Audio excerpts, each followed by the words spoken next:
ஆச்சி மசாலா எந்த சமையலும் ருசி தேடும் ரகசியம் 20 ரூபாய்.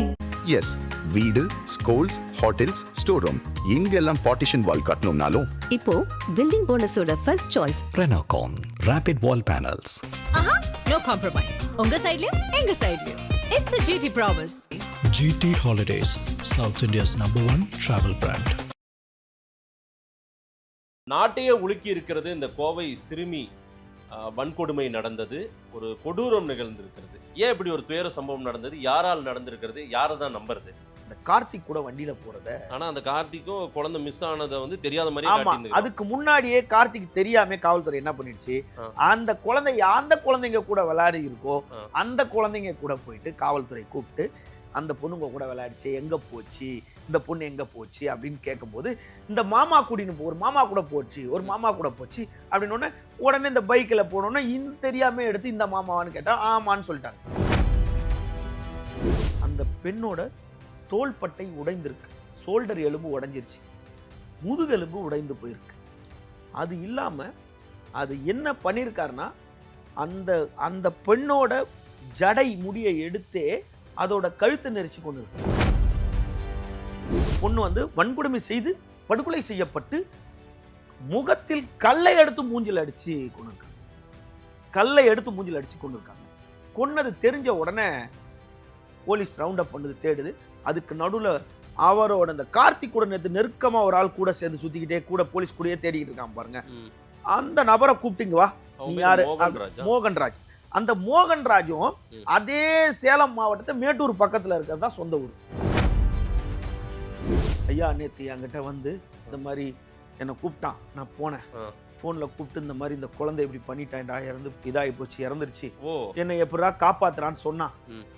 நான் சொன்னேன், உனக்கு எந்த உதவியும் பண்ண மாட்டேன், என்னை விட்டுரு அப்படின்னு உடனே என் காலில் உழுந்து கெஞ்சி, நான் அப்போ போலீஸ்ல சொல்லிடாதரான்னா, நான் சொல்லலையே அப்படின்னு சொன்னோன்னா அதை மறைத்த சட்டத்தின்படி அவனை முதல் ரிமாண்ட் பண்றாங்க. ஐயோ அக்கா பேட்டி கொடுத்ததும் எடுபடல, தங்கச்சி பேட்டி கொடுத்ததும் நம்மளுக்கு அகைன்ஸ்டா திரும்பிடுச்சு. இதுல ஒரே ஒரு விஷயம் என்னன்னா, நம்ம குடிச்சிருக்கோம்னு சொல்லிட்டாங்க. குடிச்சிருக்கோம்னு சொல்றதுக்கு முன்னாடி ஒரு விஷயம் சொல்லிட்டாங்க, இந்த குழந்தை காணாம பண்றதுக்கு முன்னாடி 2:30 மணிக்கு அவன் தான் வந்தான், கார்த்திக் தான் இவங்க வீட்டுக்கு வந்தான், இவங்க அம்மா கூட ரெகுலரா தொடர்புல இருக்க வந்தான். நேற்று முன்தினம் ஒரு 2 நாள் முன்னாடி ஒரு லேடி இன்ஸ்பெக்டர் ஒரு வீடியோ வெளியிட்டாங்க. அந்த வீடியோவை நம்ம பார்க்கும்போது அவங்க என்ன சொல்றாங்க, நாங்க இருக்கிறோம், கவர்மெண்ட் இருக்கு, ஆபீசர் இருக்காங்க, நீங்க எதுக்கு இருக்கீங்க பெற்றோர்களா, நீங்க முதல் கான்சன்ட்ரேட் பண்ணுங்க, நாங்க என்னதான் பண்ணாலும் நீங்க கொஞ்சம் குழந்தைங்களை பாருங்க. நீங்க சொன்ன மாதிரி இப்போலாம் வந்து இந்த காலத்துல பெண் குழந்தைய மட்டும் கண்காணிக்க கூடாதுங்க, ஆண் குழந்தையும் அதுல மாட்டிக்குது, சிக்கிக்குது ஆண் குழந்தைகளும். அதன் தமிழர்களுக்கு வணக்கம். பல்வேறு துறைகளில் ஆக சிறந்த ஆளுமைகளை சந்தித்து நாம் நேர்காணல் எடுத்து வருகிறோம்.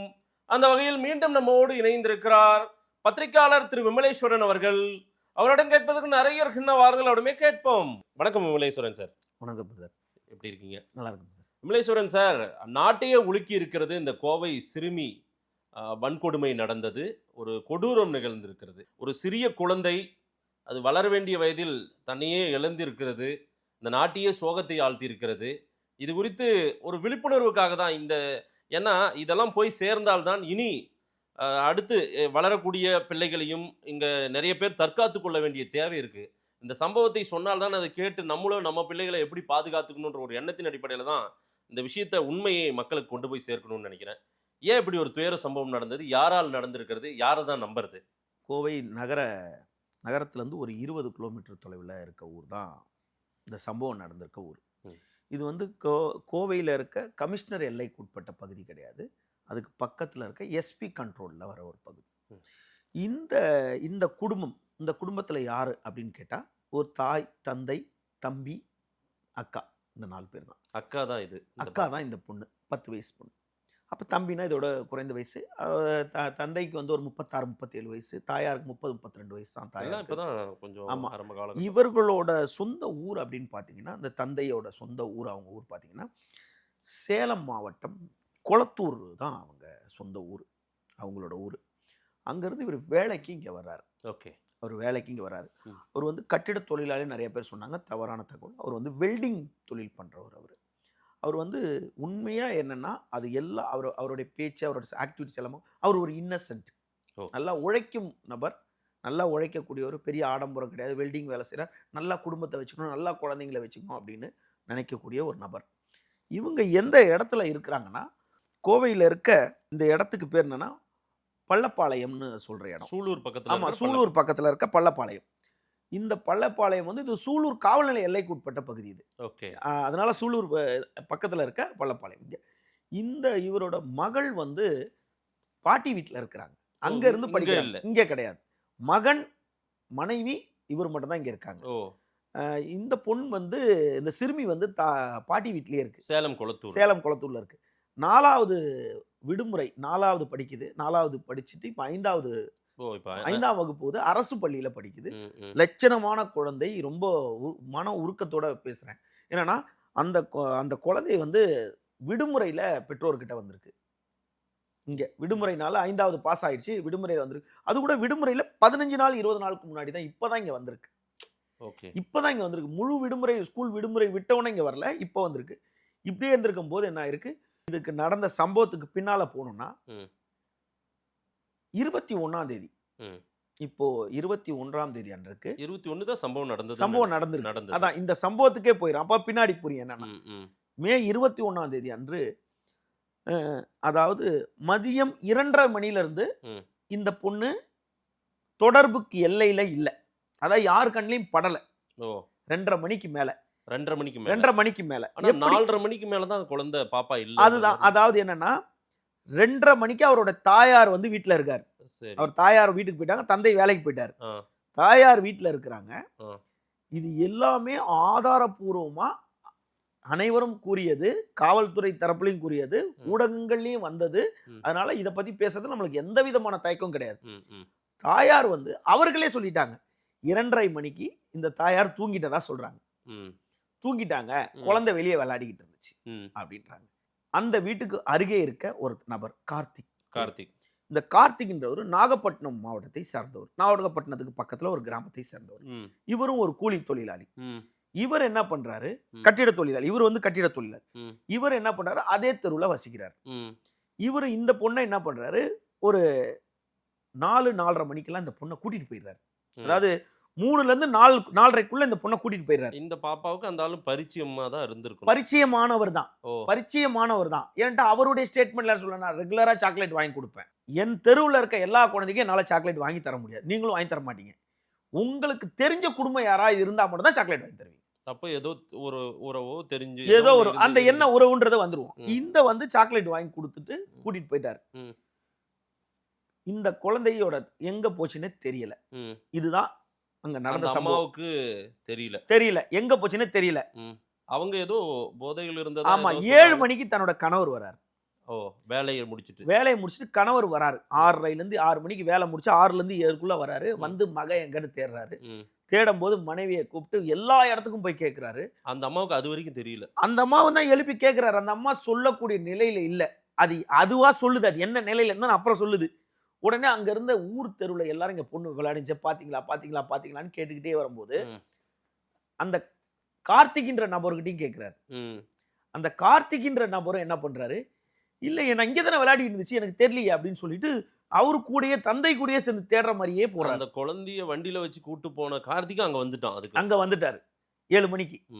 வந்து இப்படியே தேடும் போது அப்படியே இருந்தோம்னா வேற வழி கிடையாது, நேரா போய் காவல் நிலையத்தில் புகார் கொடுத்துடலாம். அங்க இருந்த பெண்மணிகள் எல்லாரும் சொன்ன உடனே, அந்த ஊரை பொறுத்தளவுக்கு முழுவதும் பரிச்சயம் இல்லாதவர்கள் இவர்கள். அந்த தெருவில் மட்டும் தான் எல்லாருக்கும் தெரியும்.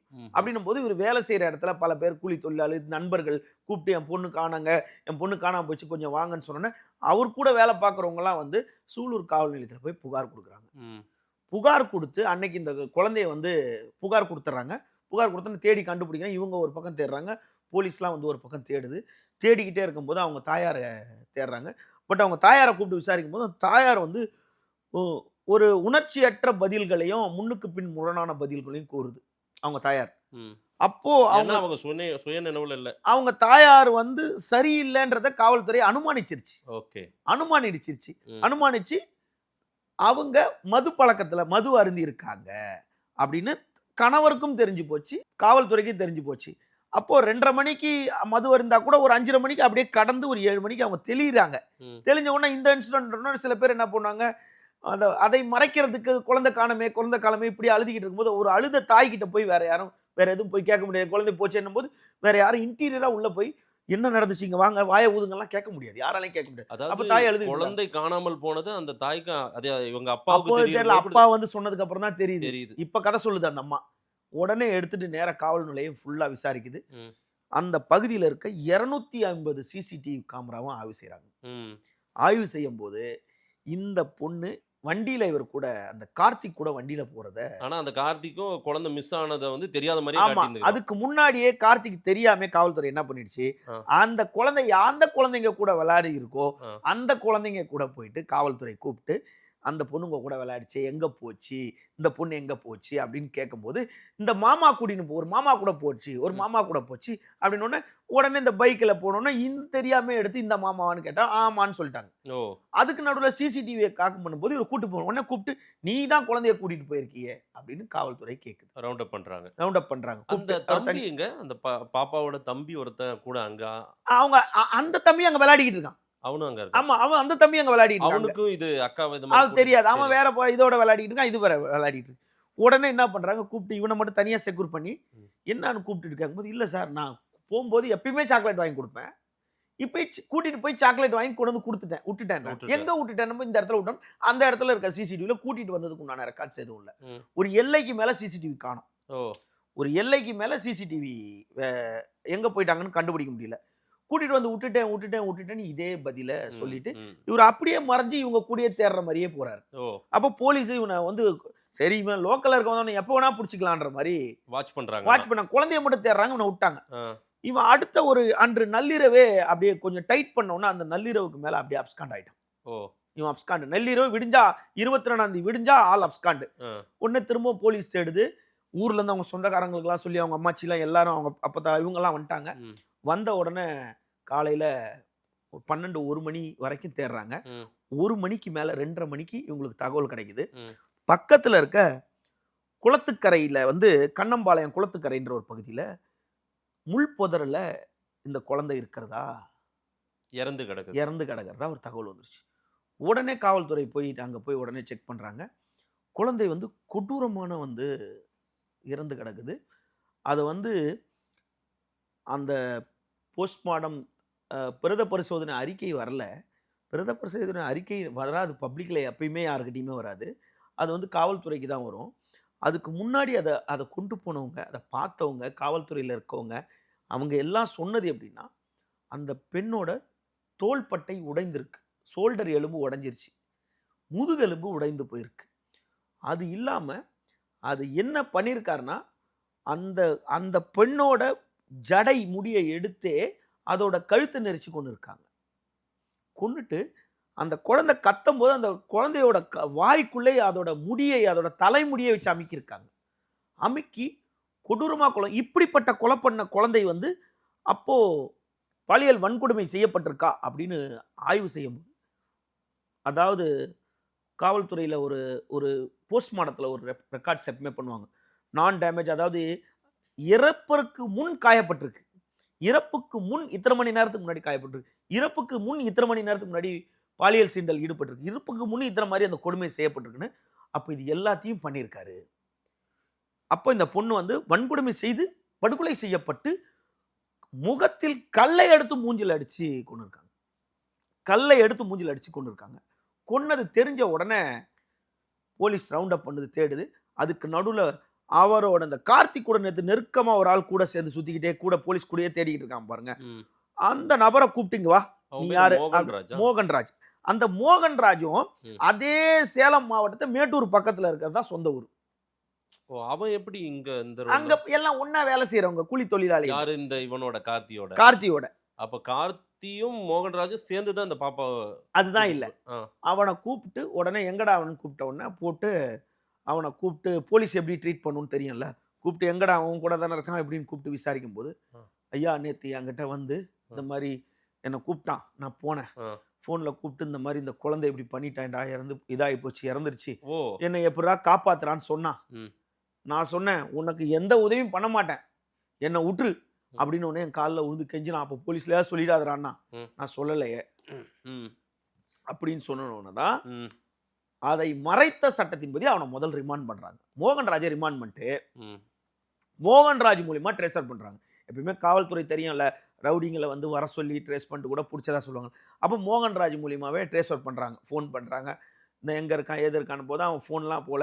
அப்போ எந்த இடத்துல இருக்கான்னு பார்க்கும்போது அந்த இடத்துல அதே பகுதியில் அவன் சொன்னாங்களா அந்த ஏரிக்கரை கண்ணாம்பாளையம் பக்கத்தில் ஒரு அப்பார்ட்மெண்ட்டு, பழைய அப்பார்ட்மெண்ட்டில் அவன் இருக்கிறான் உள்ள. உடனே இந்த அப்பார்ட்மெண்ட் மேலே அவன்லாம் வந்து அவன் கட்டிட வேலை செய்கிறவன்ல, பக்கத்தில் ஒரு கட்டிட வேலை செய்கிற இந்த அப்பார்ட்மெண்ட்டில் யாரும் இருக்க மாட்டாங்க, மேலே ஏறி படுத்துக்கலாம் அந்த மாதிரி அப்படின்னு அங்கே இவனை சுற்றி ரவுண்ட் அப் பண்ணுறாங்க. ஒரு சட்டை, ஒரு லுங்கி, ஒரு சட்டை, ஒரு துண்டோட மறைஞ்சிருக்கான் இந்த நாய். அதான் வார்த்தை, சரியான வார்த்தை. உடனே போலீஸ் போய் ரவுண்ட் அப் பண்ணிட்டாங்க. போலீஸ் ரவுண்ட் அப் பண்ண உடனே அடுத்த செகண்ட் நமக்கு பத்திரிகை ஊடகங்கள் அனைத்துக்கும் வந்த செய்தி என்னன்னா, ரவுண்ட் அப் பண்ணும்போது அவர் தப்பிச்சு குதிக்கிறதுக்கு மேலேருந்து 2வது மாடியிலேருந்து கீழே குதிச்சாரு, வலது கையும் வலது காலும் உடைந்துருச்சு அப்படின்னு சொல்லி அவரை உடனே கொண்டு வந்து என்ன பண்றாங்க, கோவை மருத்துவமனையில் வைக்கிறாங்க. இந்த குழந்தை என்ன பண்றாங்க, உடனடியாக சிங்காநல்லூர் இஎஸ்ஐ மருத்துவமனையில் போஸ்ட்மார்ட்டம் பண்றாங்க. சிங்காநல்லூர் அரசு குழந்தைய கண்டுபிடிச்சு கொடுங்கன்னு ஒரு 8 மணி நேரம் இது நடந்ததா, மறியல் நடந்தது. ஆமா ஆமா, அது வந்து இல்ல, அது அன்னைக்கு நைட் நடந்தது. இல்ல, நான் அதையும் பேசி ஆக வேண்டிய, ஏன்னா அந்த நேரத்துல தான் அவங்க சித்தி பெரியம்மான்னு சிலரெல்லாம் வந்து பிரஸ் மீட்ல முதலமைச்சர் வரணும், அமைச்சர்கள் எல்லாம் வரணும் அப்படின்னு எல்லாம் பேசுறாங்க. டிவி கேவல யார் வந்திருக்குது இதெல்லாம் பேசுறாங்க அவங்க. அதெல்லாம் நான் பார்த்தேன். அது என்ன பண்றாங்க இவங்க, இந்த முதல் இரவு போராட்டத்தின் வழியா குற்றவாளி இவருனே தெரியாதுல்ல. ஆமா, அவங்க என்ன சொல்றாங்க, குற்றவாளியை கைது செய்யணும், குழந்தைய ஒருத்தன் தூக்கிட்டு போயிட்டான் போது கைது செய்யணும் அப்படின்னு சொல்றாங்க. மறுநாள் இந்த காலையில அரசியல், அப்பதான் அதுக்குள்ள இந்த மரணத்திற்குள் இந்த படுகொலை அது வரைக்கும் அவனை கண்டுபிடிச்சி அவனை பிடிச்சி காவல்துறை வந்து மாவுக்கட்டு போட்டுச்சு வழக்கமான முறையில. அது நம்ம எல்லாரும் சந்தோஷப்பட்டது. இன்னும் 2 கை ஒரு காலையும் விட்டுட்டாங்களேன்றது தான் எல்லா சந்தோஷமும். அதையும் மாவுக்கட்டா மேல இருந்து கீழே வரும்போது அதுவும் உடஞ்சுதான் நல்லா இருக்கும். ஹாஸ்பிட்டலில் இவனை கொண்டு போய் வச்சிடறாங்க. அந்த குழந்தைக்கு வந்து சிங்காநல்லூர் இஎஸ்ஐ மருத்துவமனையில் பிரத பரிசோதனை நடக்குது. அந்த சமயத்தில் ஐஜி வந்து இது மொத்த ரெக்கார்டு வரட்டும், அதுக்கப்புறம் நம்ம சொல்றேன்னும் போது இது அப்படியே பூதகரமாக கிளம்புது. அப்போதான் அவனோட கன்செஷன் ஸ்டேட்மெண்ட் வாங்குறாங்க. ஸ்டேட்மெண்ட் வாங்கும்போது இல்லை நான் ரெகுலராக இது பண்ணி கொடுப்பேன்ட்டு அதுக்கு நடுவில் என்ன பண்ணுறாங்க, ஒரு பெண்மணி பேட்டி கொடுக்குறாங்க. யாருன்னு கேட்டால் அவங்க பெரியம்மா. இந்த மாதிரி எங்கள் குழந்தை வந்து இறந்து போயிடுச்சு, எங்கள் குழந்தை இந்த மாதிரி ஆயிடுச்சு, அந்த வந்து ரொம்ப நல்லவ, ரொம்ப ஏழ்மையான குடும்பம், எங்களுக்கு வந்து நீதி கிடைக்கணும்னு சொல்லிட்டு ஒரு முறை நீதி கிடைக்கணும்னு சொல்லிட்டு அடுத்த முறை ஏழை குடும்பம், அது முதல்வர் அவங்களுக்கு உடையாது பண்ணணும், நீதி கிடைக்கணும் அவங்களுக்கு உண்டான பண்ணணும், நீதி கிடைக்கணும் அவங்களுக்கு உண்டானணும். இது 10 முறை தொடர்ச்சியா ரிப்பீட்டட் வேர்டு சொல்லி கொடுத்த மாதிரியே சொன்னாங்க. ஏபிசிக்கு அப்புறம் டிஇஎஃப் அப்படின்னு சொல்லி கொடுத்த மாதிரியே, எல்கேஜி பசங்க சொல்லி கொடுத்த மாதிரியே பேசினாங்க. இது பேசி முடிச்ச உடனே இவங்க யாரு, இவங்க மூஞ்சியும் மறைக்கப்பட்டு இவங்க யாருன்னு பார்க்கும்போது அடுத்த செகண்டு க்ரௌடை கூட்டிட்டு வந்து ஒரு 15-20 பேர், 100 பேர் பார்க்குறாங்க பப்ளிக்கு, ஒரு 20 பேர் மட்டும் என்ன பண்றாங்க, இவங்க கூட வந்து அப்படியே உட்காடுறாங்க. அந்த சூலூர் காவல் நிலையத்தை முற்றுகையிடுறாங்க. அவனுக்கு உரிய தண்டனை கிடைக்கணும், அதுதான் நடக்கும், தண்டனை தான் கிடைக்கும், அதுக்குண்டான நேரம் தான் இருக்குது, இப்போ என்னால் சொல்ல முடியாது, கன்செஷன் ஸ்டேட்மெண்ட் வாங்கிட்டு இருக்கோம். அதுக்கப்புறம் இவன் மேலே வந்து இப்போ ஏற்கனவே நாங்கள் வந்து போக்சோ சட்டம் போட்டிருக்கோம். அந்த போக்சோ சட்டத்தோட இப்போ வந்து கொலை வழக்காக அதை பதிவு செய்கிறோம். அது இல்லாமல் கடத்தல் வேற பண்ணியிருக்கோம். அதுக்கப்புறம் ஆள் கடத்தல் இந்த வழக்கு ஒரு 9 பிரிவில் வழக்கு போட்டிருக்கோம். பட் அவங்க கன்செஷன் ஸ்டேட்மெண்ட் வாங்கிட்டு இது நாங்கள் மொத்தமாக அறிவிக்கிறேன்னு ஐஜி சொல்றாரு. அதுக்கு அவங்க இடம் கொடுக்காம இதுக்குள்ள பாலிடிக்ஸ் வந்துருச்சு.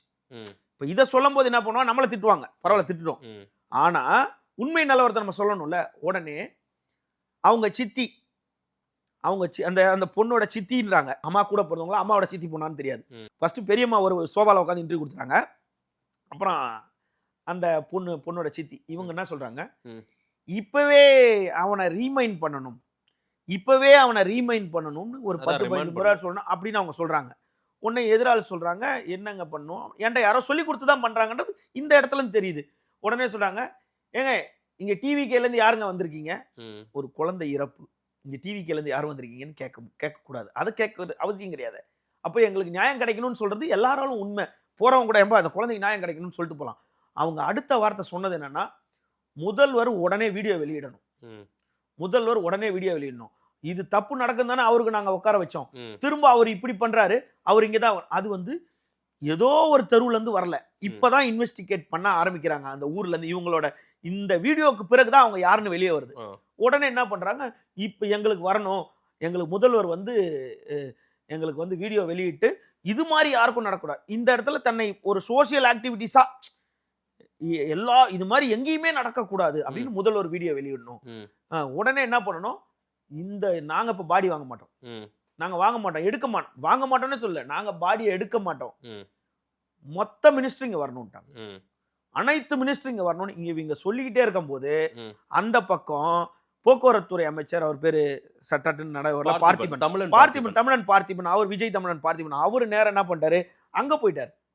அதே இடத்துல அவர் வந்து அப்பா கிட்டயும் அம்மா அவங்க பாட்டி கிட்டயும் போயிட்டாரு. அமைச்சர் அங்க போயிட்டாரு. பாப்பா அங்க இருந்த பாப்பா அது. ஆமா, அங்க இருந்த பாப்பா. இது வந்து கோயம்புத்தூர்ல நடக்குது, பட் இது வேற இடத்துல நடக்குது, ஸ்டேஷன் கிட்ட நடக்குது. அவர் வந்து ஹாஸ்பிடல்ல இருக்காருல்ல, அவங்க டேக் ஓவர் பண்ணி பாடியை ஒப்படைக்க பார்த்துட்டாங்க. ஆமா, அவங்க அங்க இருக்காரு. அவரு இவங்க கூட அந்த ப்ரொடெஸ்ட் எல்லாம் வரல. ஏன்னு கேட்டா அங்க இருக்கும்போது என்ன ஆயிடுது, அவரை போய் சந்திக்கிறாங்க. இந்த மாதிரி இல்லம்மா, வீட்டுக்கே போறாரு, ஹாஸ்பிட்டல் போறாரு, நீங்க அவர் என்ன சொல்றாருன்றது கூட ஊடகங்கள் இருக்கு, நீங்க விட்டாலும் நாங்க விட மாட்டோம், இதுக்கு கடுமையான தண்டனை முதல்வர் கொடுத்துருவாரு, முதல்வர் நம்பிதான் வரீங்க, இந்தாங்க முதல்வர்கிட்ட பேசுங்க. அதுக்கு நடுவில் இவங்க என்ன பண்றாங்க, முதல்வர் இன்னும் அதை பத்தி பேசல, முதல்வர் அதுக்குள்ள பேசிட்டாரு.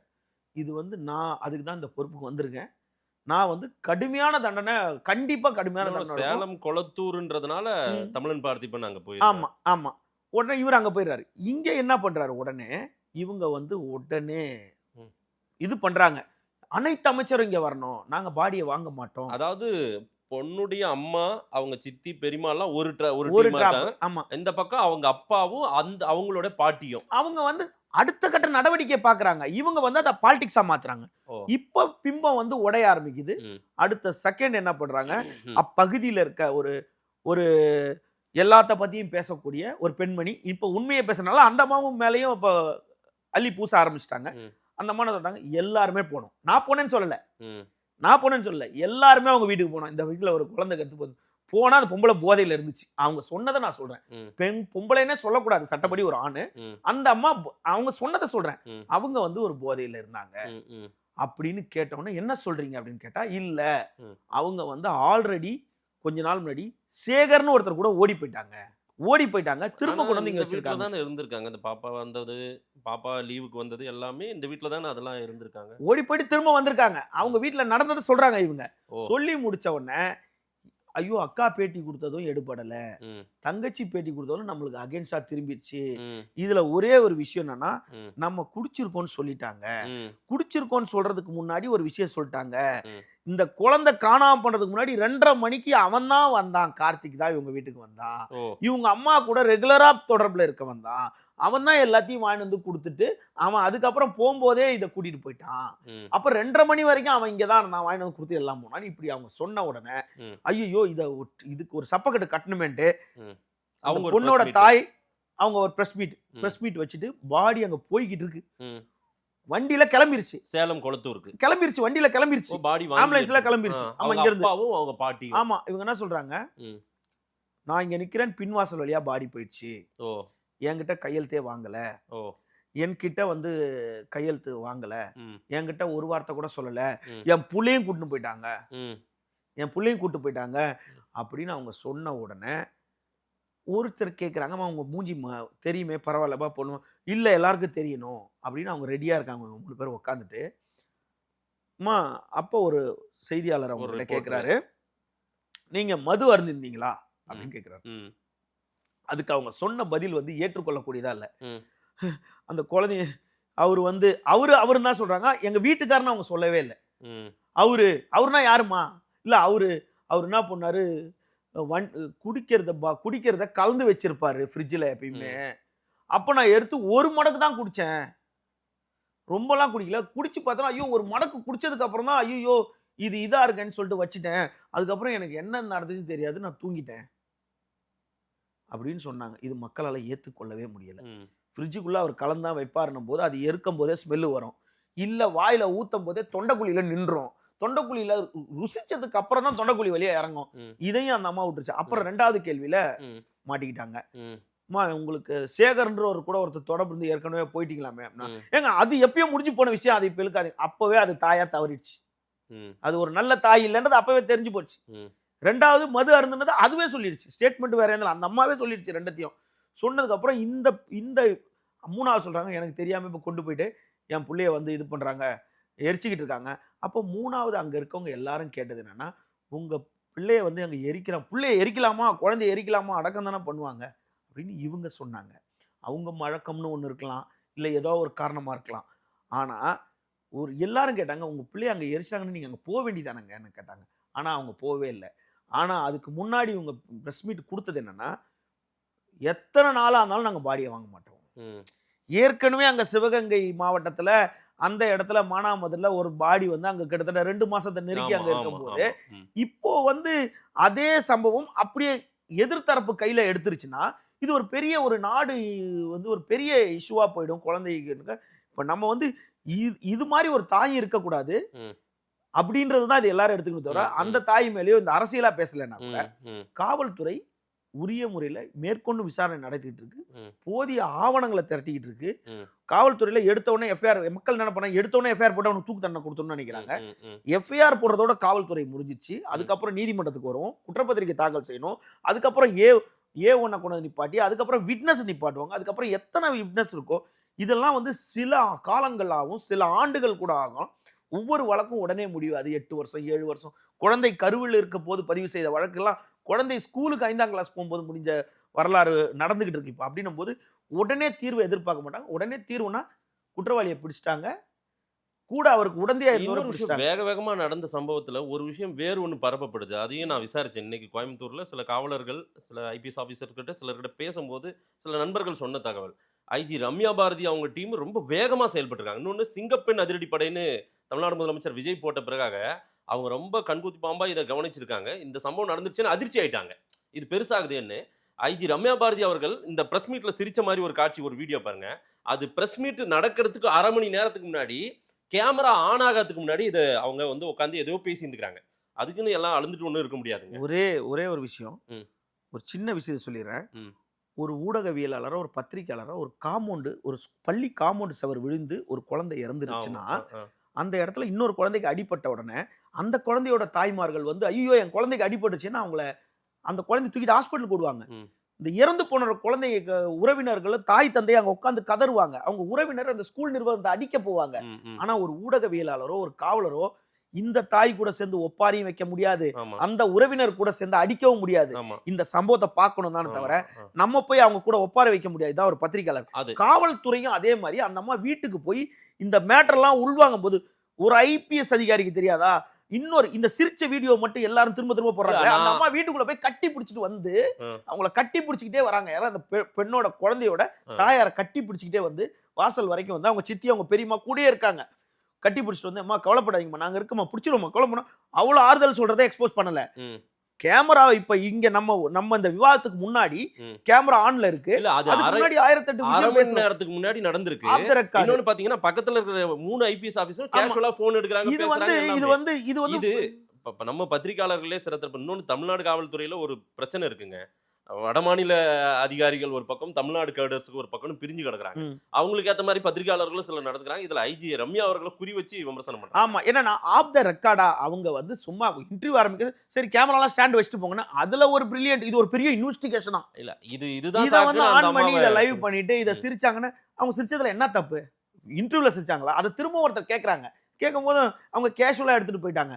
அவங்க பணியை சிறப்பாக செய்திருக்காங்களா இல்லையான்னு தான் பார்க்கணும். அங்கே சிரிச்சாங்கன்னா அவங்களும் ஒப்பாரி வைக்கிறதுக்கு அங்கே போனாங்க. ஒரு ஐபிஎஸ் அதிகாரி அவங்க அடுத்து இன்னொரு விஷயத்தை சந்திப்பாங்க, அடுத்து ஒரு சம்பவத்தை சந்திப்பாங்க. அப்போ எல்லா இடத்துலையும் ஒரே மாதிரி இருக்க முடியாது. ப்ரெஸ் மீட்ல அவங்க என்ன சொன்னாங்க அதுக்கு உண்டான டைமை விட்டுட்டு அவங்களை வந்து எதிர்த்து அவங்களை குறி வைக்கிறது, மெசேஜ் சொல்றது, இது அரசியல் ஆக்குறது. ரெண்டாவது வந்து அந்த பெண்ணோட சித்தி வந்து அனைத்து அமைச்சரும் வரணும்ன்றது, முதல்வர் உடனே வீடியோ வெளியிடணுன்றது. உடனே முதல்வர் போன்ல பேசுறாரு, நிவாரண ஏதோ தொகையும் அவங்களுக்கு அலௌன்ஸ் பண்ணியிருக்காரு. சம்திங் நான் நினைக்கிறேன் ஏதோ ஒரு தொகை 7 லட்சமோ என்ன அறிவிச்சிருக்காரு போல இருக்கு. அதுக்கப்புறம் ஒரு அமைச்சர் அங்க போயிருக்காங்க. இது வந்து இதை ஆயுதமா இதை பயன்படுத்தி உடனே பக்கத்து வீட்டுல இருக்கவும் தன்னோட தாயாருக்கு நெருக்கமானவன் ஒருத்தன் வந்து அதாவது ஒரு குடிகாரன், ஒரு தாய் குடிச்சிருக்கு, அதையும் வந்து அந்த தாய் கூட ஒரு தவறான தொடர்பு வச்சிருக்கவன் அவன் வந்து ஒரு குழந்தைய இது பண்றான். இவங்களுக்கு தெரியும் தனிநபர் நீங்களும் நானும் சண்டை போட்டுக்கிட்டா கவர்மெண்ட் எப்படிங்க பொறுப்பு? உங்க தெருவுக்கு எங்க தெருவுக்கு சண்டை போட்டாதானங்க பெருமை தருவோம். பக்கத்து வீட்டுக்காரன் சண்டை போட்டா முன்வீரம் 2 பேரும் சண்டை போட்டுக்கிறாங்க. இந்த தெருவுக்கும் அந்த தெருவுக்கும் சண்டை போட்டாதானே அது ரொம்ப சோகமான விஷயம். பாவம் குழந்தை பாட்டி வீட்டுல படிச்சிருந்த புள்ள, படிச்ச புள்ள. அதாவது நேற்று முன்தினம் ஒரு 2 நாள் முன்னாடி ஒரு லேடி இன்ஸ்பெக்டர் ஒரு வீடியோ வெளியிட்டாங்க. அந்த வீடியோ நம்ம பார்க்கும்போது அவங்க என்ன சொல்றாங்க, நாங்க இருக்கிறோம், கவர்மெண்ட் இருக்கு, ஆபீசர் இருக்காங்க, நீங்க எதுக்கு இருக்கீங்க பெற்றோர்களா? நீங்க முதல் கான்சன்ட்ரேட் பண்ணுங்க. நாங்க என்னதான் பண்ணாலும் நீங்க கொஞ்சம் குழந்தைங்களை பாருங்க. நீங்க சொன்ன மாதிரி இப்போலாம் வந்து இந்த காலத்துல பெண் குழந்தைய மட்டும் கண்காணிக்க கூடாதுங்க, ஆண் குழந்தையும் அதுல மாட்டிக்குது, சிக்கிக்குது. ஆண் குழந்தைகளும் 10 வயசு குழந்தைங்களும் தப்பா பயன்படுத்தப்படுது. அதனால குழந்தைகள் ஆண் பெண் ரெண்டுமே ஒரே கண்ணோட்டத்தில் ஒன்னாவே ரெண்டத்தையும் பார்க்கணும். சொந்த பந்தங்கள் எல்லாரையுமே, அந்த பக்கத்து சுற்றார்கள் எல்லாரையுமே நம்பிடவும் முடியாது. அந்த முதியோர்களையும் நம்ப முடியாது, வயசானவங்க நம்ப முடியாது. கண்கொத்தி பாம்பா பார்க்கணுன்ற மாதிரி. அதாவது இந்த தாய் தந்தை இவர்கள் தான். தந்தை வேலைக்கு போயிடுறாரு பாவம், அவருக்கு காவல்துறை கூப்பிட்டு எடுத்து சொல்லுது, அப்பா இவ்வளோ இன்சிடென்ட் நடந்திருக்கு, இவ்வளோ இருக்குது சார், இதெல்லாம் எனக்கு ஓரளவுக்கு தெரியும் சார், குடும்பத்துக்காக தான் சார். எப்படிப்பா அவங்க குழந்தைய அடக்கம் பண்ணுறியா? முதல்வர் நிச்சயமா உனக்கு நல்லது பண்ணுவார். காமா சொன்ன உடனே கையெழுத்து போட்டு அவர் பாடியை வாங்கிட்டு இங்க இவங்க ஒரு அரசியல், இங்க இந்த பக்கம் ஒரு அரசியல் எடுத்துட்டு இருக்காங்க. இப்ப கீழே வந்து இப்ப நம்மள வந்து இப்ப இதுக்காகவே இப்ப இன்னைக்கு விடிஞ்சதுக்கு அப்புறம் இன்னைக்கு பூஜை பண்ணிட்டு தானே இருக்காங்க எல்லாருமே. விடிஞ்சதுக்கு அப்புறம் காலைல எதனா சம்பவம் வருமா, அந்த சம்பவத்துல உடனே தாவேக்காவை சொல்லிடலாம். எதிர்கட்சியை விமர்சனம், ஆளுங்கட்சியை விமர்சனம் பண்ணலான்றது இன்னைக்கு வலுவான எதிர்கட்சியா உருவாயிடுச்சு.